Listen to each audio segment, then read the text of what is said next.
J'espère au moyen de cette petite image et de cette minuscule animation vous permettre de comprendre les différences qui existent entre les différentes perspectives, en tout cas celles qui intéressent le dessinateur de beaux-arts, et j'espère également que cette animation clarifiera définitivement la question des lignes verticales qui restent parfois verticales ou qui ne le restent pas.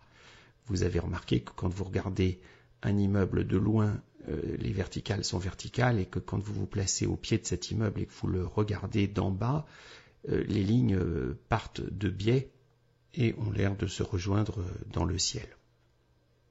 Il existe d'autres sortes de perspectives, par exemple la perspective axionométrique, mais elle ne nous intéresse pas en matière de beaux-arts ou pas directement, et je vais m'attacher uniquement à 3 formes de perspectives les plus répandues. Alors ce qui peut vous paraître un tout petit peu curieux dans cette image, c'est que j'ai assemblé en réalité 3 parallélépipèdes qui ne peuvent pas vous apparaître exactement comme ça dans la réalité, puisqu'ils sont issus de plusieurs points de vue différents.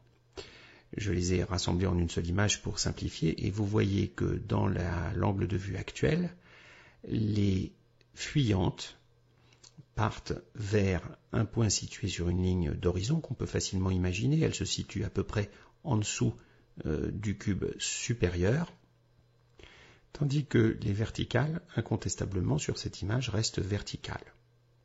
Nous sommes dans le cas classique de la perspective frontale, de la vue frontale.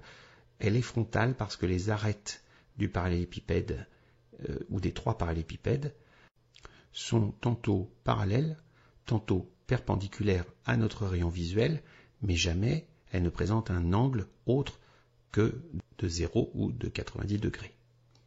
Mais si les 2 parallélépipèdes de gauche étaient tournés sous un autre angle, les choses seraient complètement différentes et c'est ce que nous allons regarder. Alors on voit tout de suite que les arêtes qui étaient soit perpendiculaires, soit parallèles à notre rayon visuel présentent un angle maintenant, et du coup, au lieu d'avoir un point de fuite unique situé sur la ligne d'horizon, on a 2 points de fuite situés toujours sur la même ligne d'horizon, mais placés à 2 endroits différents, à droite et à gauche de l'objet que l'on est en train de regarder. Et là, on est en train d'entrer dans la perspective dite angulaire, parce que les arêtes de l'objet que l'on regarde n'ont plus de parallélisme ni de perpendicularité avec notre regard. Toutefois, les verticales continuent à être perpendiculaires à notre rayon visuel. C'est pourquoi, dans le cas présent, ces 2 cubes restent avec des verticales dessinées verticalement.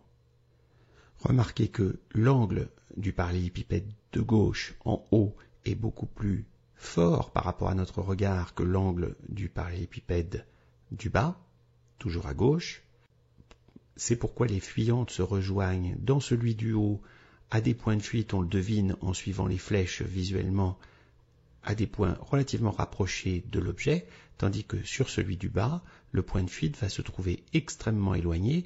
Les flèches sont presque parallèles, je dis presque, elles ne le sont forcément pas puisqu'il y a un angle, et elles vont se rejoindre lorsque, avec cet angle, elles auront atteint la même hauteur que l'endroit où les flèches de droite se rejoignent, c'est-à-dire relativement haut par rapport à l'endroit où elles sont actuellement, ce qui veut dire très loin.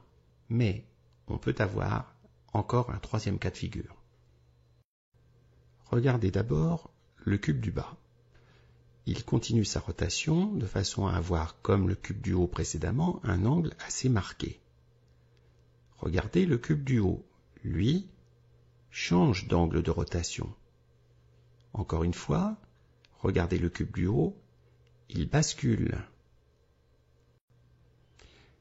Et voilà la réponse à votre question. Le cube du bas garde une arête verticale, tandis que le cube du haut, lui, se met à avoir des verticales qui fuient également. C'est-à-dire que dans le cube du haut, il n'y a que des fuyantes. Vous n'avez aucune parallèle et aucune perpendiculaire à votre rayon visuel. et du coup vous n'avez aucune parallèle au bord de votre feuille, ni au bord vertical, ni au bord horizontal. C'est ce qu'on appelle une perspective à 3 points de fuite, ou on l'appelle fréquemment une perspective aérienne, parce que c'est souvent lorsque l'on est en avion ou lorsqu'on regarde des objets de très haut qu'on voit ce genre de choses. Alors, on va récapituler tout ça tranquillement en regardant les cubes un par un. Le premier est en perspective frontale. Il a un seul point de fuite et les lignes fuyantes sont parallèles à notre rayon visuel. Les verticales, du coup, restent verticales. Le second, lui, relève de la perspective angulaire.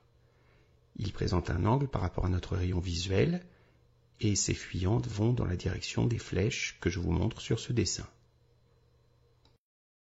Les verticales restent verticales parce que les verticales ont un angle perpendiculaire à notre rayon visuel. Troisième cube. Cette fois-ci, il est basculé dans les trois sens et du coup, il a 3 points de fuite. Ces 3 points de fuite se dirigent dans la direction des flèches que je présente sur ce dessin. Cette perspective s'appelle la perspective aérienne. Si vous n'avez rien compris à cette explication, c'est que vous êtes à peu près normalement constitué.